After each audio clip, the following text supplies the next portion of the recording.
The cigarette burned down to Lieutenant Tanaka's fingers before he noticed. He stood frozen outside the communications room, holding a decoded message that would shatter an empire's dreams. Through the heavy wooden doors, he could hear the muffled voices of admirals discussing tomorrow's victory celebrations. They did not know that tomorrow had already died somewhere over the Pacific. Tokyo's Imperial Navy General Staff Headquarters occupied a gray stone building that smelled of floor polish and tobacco smoke. On this evening of June 4, 1942, the hallways hummed with quiet confidence.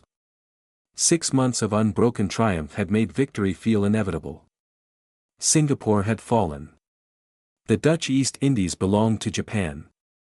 The American Pacific Fleet lay crippled at Pearl Harbor. Now Admiral Nagumo's carrier strike force was about to seize Midway Atoll, bringing Hawaii within bombing range and forcing America to negotiate peace. Tanaka read the message again. His training demanded immediate delivery. His instincts screamed for delay. The words refused to change no matter how many times his eyes passed over them.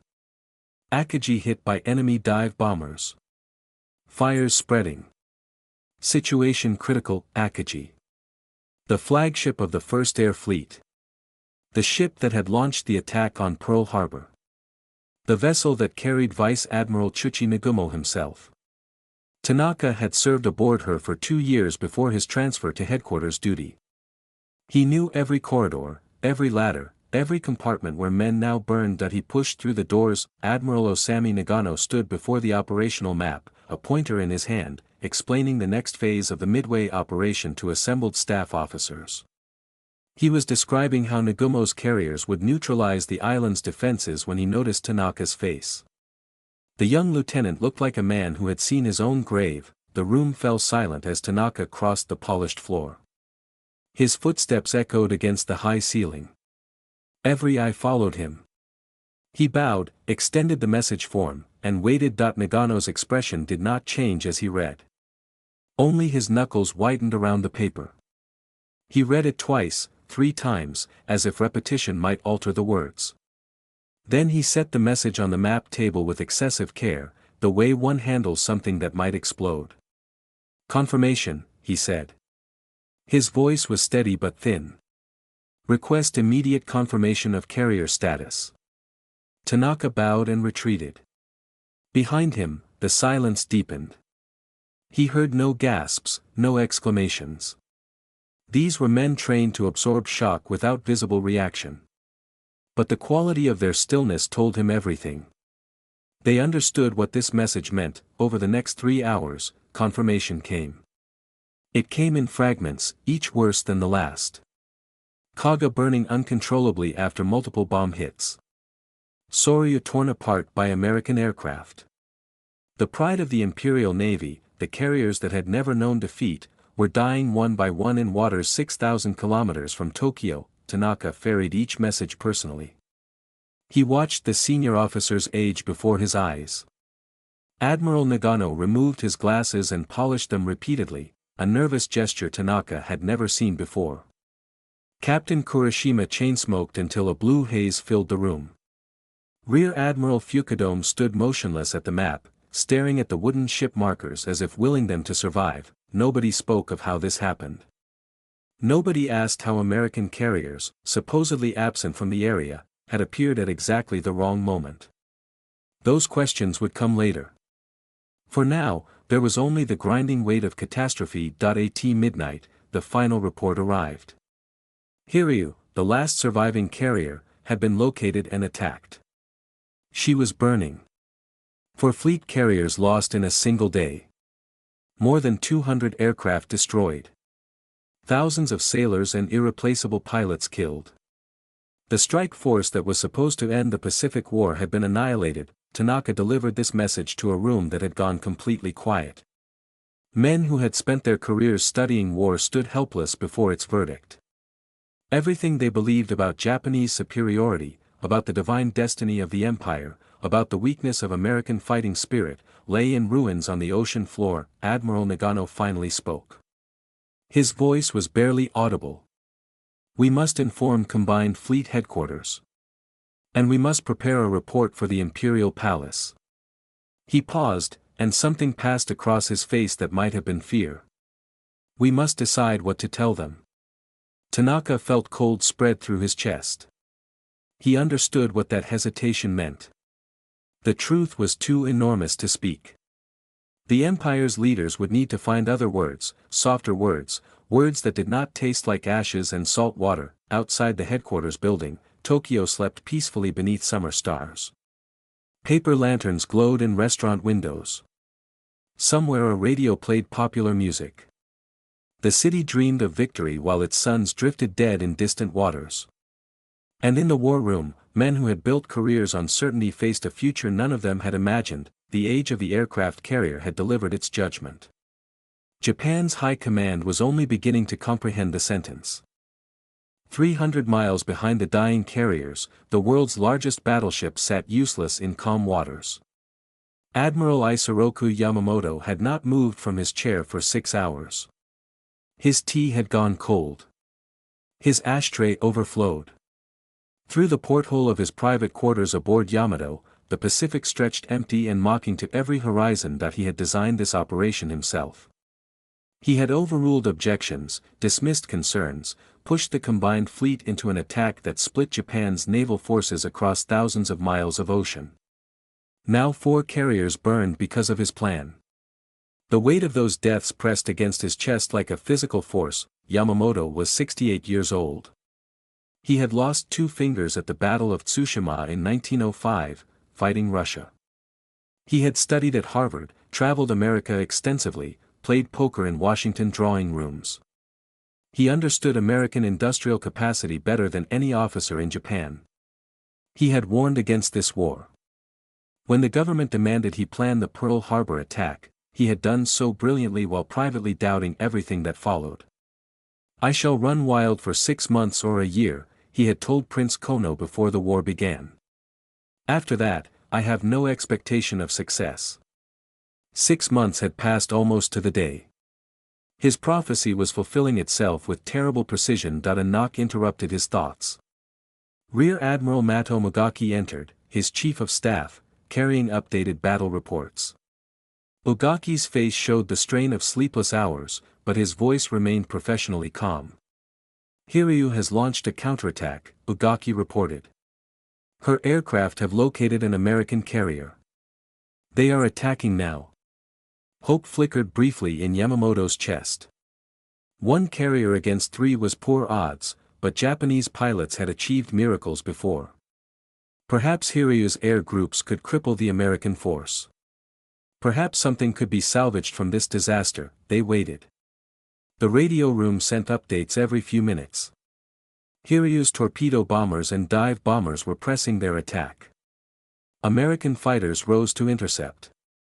Losses were heavy on both sides. Then came the report they dreaded. American dive bombers had found Hiryu. She was burning. Yamamoto closed his eyes. 4 carriers. All 4 carriers. The striking arm of the combined fleet had been severed in a single afternoon. Ugaki unfolded a chart on the desk.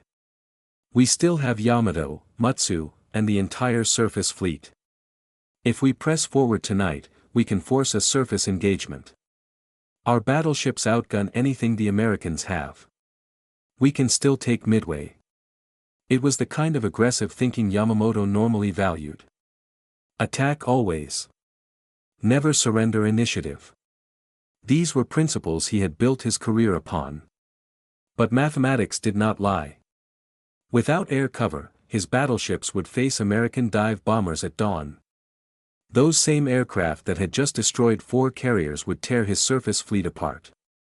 "The Americans have shown us something today," Yamamoto said quietly. "They have shown us that battleships without carriers are targets. We have built our fleet around Yamato's guns. But guns cannot reach aircraft. We have been thinking about the wrong war." Ugaki stiffened. These were not words he wanted to hear. The surface fleet represented decades of Japanese naval doctrine. Yamamoto was suggesting that doctrine itself was obsolete. "What do you recommend, Admiral?" Yamamoto stood and walked to the porthole. Somewhere beyond that dark horizon, American sailors were celebrating. They had achieved something unprecedented in naval history. They had destroyed a carrier force that had never been defeated. And they had done it with intelligence, courage, and timing that spoke of professional excellence. "We withdraw," Yamamoto said. The words tasted like copper in his mouth. "All forces withdraw. The Midway operation is cancelled." The silence that followed was absolute. Ogaki's face went pale. To withdraw meant admitting defeat. The Imperial Navy had not admitted defeat in its modern history. This would be a first, a terrible first that would echo through every command structure in Japan. "The crew will need to be told something," Ogaki said carefully. "Tell them we achieved our objectives and are returning to reorganize." Yamamoto's voice was flat. "That is what headquarters will say. That is what the newspapers will print. Victory. Always victory." He turned from the porthole. His eyes were hollow. "We both know what we lost today. We lost time. We lost pilots who cannot be replaced. We lost the initiative we have held since December." He paused, and when he spoke again, his voice dropped almost to a whisper. "We lost the war, Ogaki. It will take 2 years or 3 for that loss to become complete. But it started here. It started today." Ogaki said nothing. There was nothing to say. Yamamoto returned to his chair and lit another cigarette. Through the porthole, the first gray light of dawn touched the Pacific. Another day was beginning. The Empire would continue fighting. But in the admiral's quarters of the mightiest battleship ever built, one man already knew how the story would end. That he had seen it coming. He had warned them. And now he would spend his remaining days commanding a war he knew was already lost. The weight of that knowledge was heavier than any anchor. Petty Officer Hayashi surfaced in water that burned. Oil fires spread across the ocean around him, fed by fuel leaking from Kaga's shattered hull. The carrier that had been his home for 3 years was breaking apart 500 meters away, her flight deck folded upward like a man screaming at the sky. Hayashi kicked through floating debris, past bodies of friends he had shared rice with that morning, toward a life raft bobbing in the orange glow. This was happening. This was real. 30 minutes ago he had been repairing an engine cowling on a Zero fighter. Now Kaga was dying and half his maintenance crew was dead. The attack had come from nowhere. 3 American dive bombers had appeared through the clouds, screaming down at impossible angles. Their bombs hit the flight deck where fuel lines and armed aircraft waited. The explosions had started fires that reached the hangar deck within minutes. Hayashi had been blown off his feet by the first blast. By the time he reached topside, the ship was an inferno. He pulled himself onto the raft. 3 other survivors huddled there, including a young pilot named Ensign Mori who kept staring at his burned hands as if they belonged to someone else. Nobody spoke. What words existed for watching your ship die? Destroyers rescued them hours later. They were transferred to a troopship and told nothing. Guards posted at the compartment doors prevented them from speaking with other survivors. When Hayashi asked about his shipmates, an officer told him to remain silent and wait for orders. 600 kilometers away, those orders were being written. Lieutenant Tanaka sat in a small office in Tokyo headquarters, drafting instructions he wished someone else had been assigned. The directive was simple: all survivors of the Midway battle were to be isolated immediately upon return to Japanese waters. They would be sent to separate facilities. They would not be permitted to contact families or fellow servicemen. They would sign documents promising never to discuss what they had witnessed. Captain Kurashima reviewed Tanaka's draft and nodded approval. The nation cannot absorb this truth right now. You understand, Lieutenant. We are protecting morale. We are protecting the war effort. I understand, sir. Tanaka understood nothing except that he was helping to bury the dead twice. Once in the ocean, once in silence. The public announcement came 3 days after the battle. Radio Tokyo reported a great naval victory at Midway. Japanese forces had sunk 2 American carriers and shot down 150 aircraft. Minor damage had been sustained. The Empire's advance continued according to plan. That in barbershops and restaurants across Japan, people celebrated another triumph. Schoolchildren added new flags to their victory maps. Newspapers ran editorials praising the skill and courage of Japanese sailors. Nobody mentioned that those sailors were currently quarantined on remote islands, forbidden to speak the names of their lost ships. Petty Officer Hayashi arrived at a naval hospital in Kyushu a week after the battle. His burns were healing, but his mind kept returning to Kaga's final moments. He saw flames when he closed his eyes.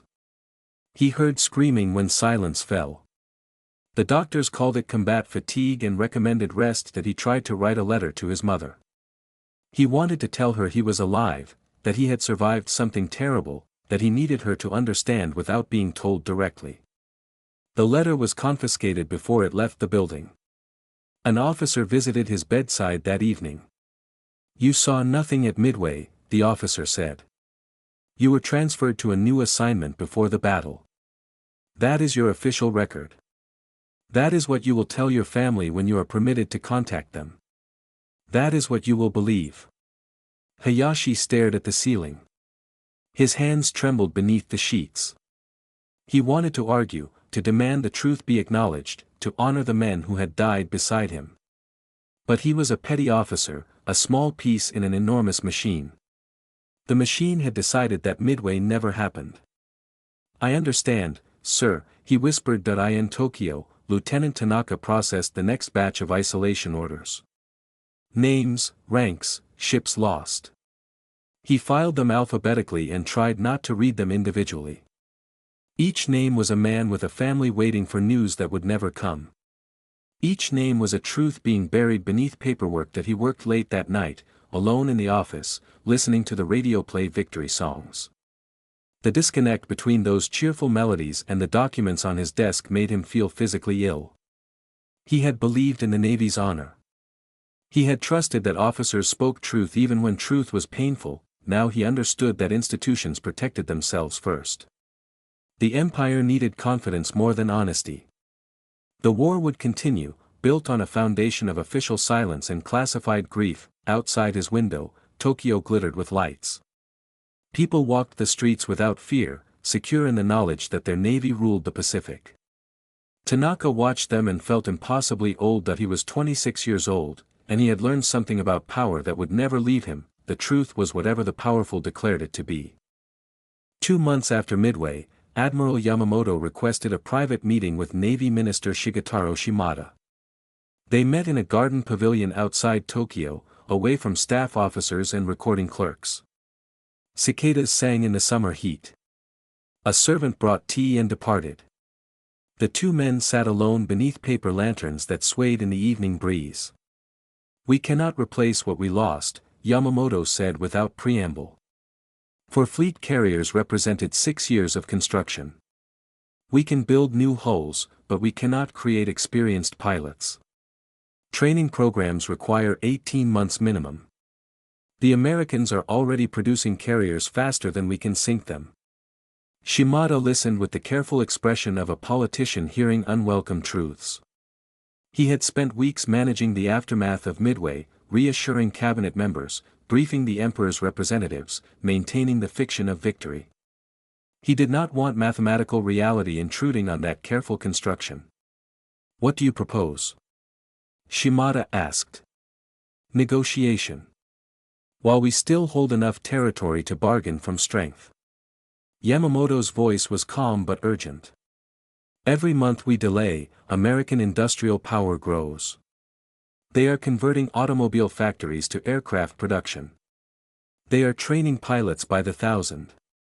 We have awoken something we cannot defeat through combat alone." Shimada shook his head slowly.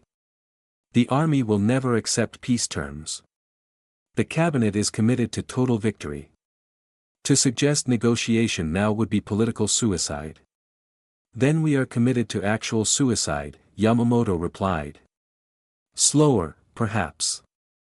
More dignified. But equally certain." The Navy minister had no answer. They sat in silence as darkness gathered around the pavilion. Somewhere in the garden, a nightingale began to sing. 3,000 kilometers south, Petty Officer Hayashi reported for duty aboard the carrier Shokaku. His burns had healed into pale scars across his arms. His nightmares had not healed at all. He still woke sweating, hearing explosions, smelling burning oil. But the Navy needed mechanics, and Hayashi was the best engine specialist in his unit. His new chief, a grizzled warrant officer named Goto, noticed Hayashi's silence during orientation. "You survived one of them," Goto said quietly. "It was not a question." "Kaga, from your service record, though the records say you transferred before the battle." Hayashi stiffened. He had been warned never to discuss Midway. But Goto's eyes held understanding rather than accusation. "I survived Coral Sea," Goto continued. "Watched Shoho go down in 15 minutes. They told me afterward that I was never there. That I had been reassigned weeks earlier." He smiled grimly. "There are more of us than they want to admit. Men who remember things that officially never happened." Hayashi felt something release in his chest. For 2 months he had carried Kaga's death alone, forbidden to speak of it, told that his memories were lies. Now another survivor stood before him, acknowledging the truth. "How do you live with it?" Hayashi asked. "By doing my job," Goto answered. "By keeping the next ship afloat. By honoring the dead through service, even if we cannot honor them through words." He placed a hand on Hayashi's shoulder. "The war does not care about our grief. The war only asks if we can still fight." In Tokyo, Lieutenant Tanaka submitted his 5th request for combat transfer. It was denied for the 5th time. He knew too much about the Midway cover-up to be risked in battle. His knowledge made him both valuable and dangerous. He would spend the rest of the war processing reports, filing casualty notifications, watching the empire crumble one document at a time that he had stopped believing the official announcements months ago. Each victory claimed fewer details. Each triumph sounded more hollow.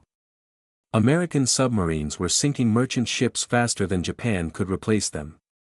The perimeter was contracting. The war that was supposed to be over in 6 months had become a slow grinding defeat. At night, Tanaka walked the Tokyo streets and wondered what the future held. He was 26 years old, trapped in a machine he could not escape, serving a cause he no longer believed in.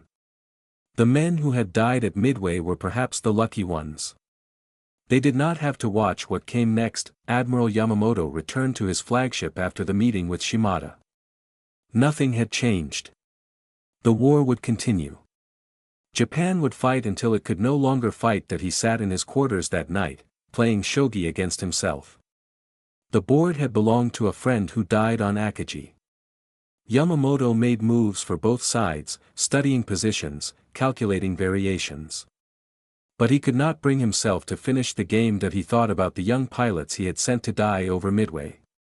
Boys barely old enough to shave, trained for 6 months instead of 18 because the war demanded bodies faster than wisdom could be taught.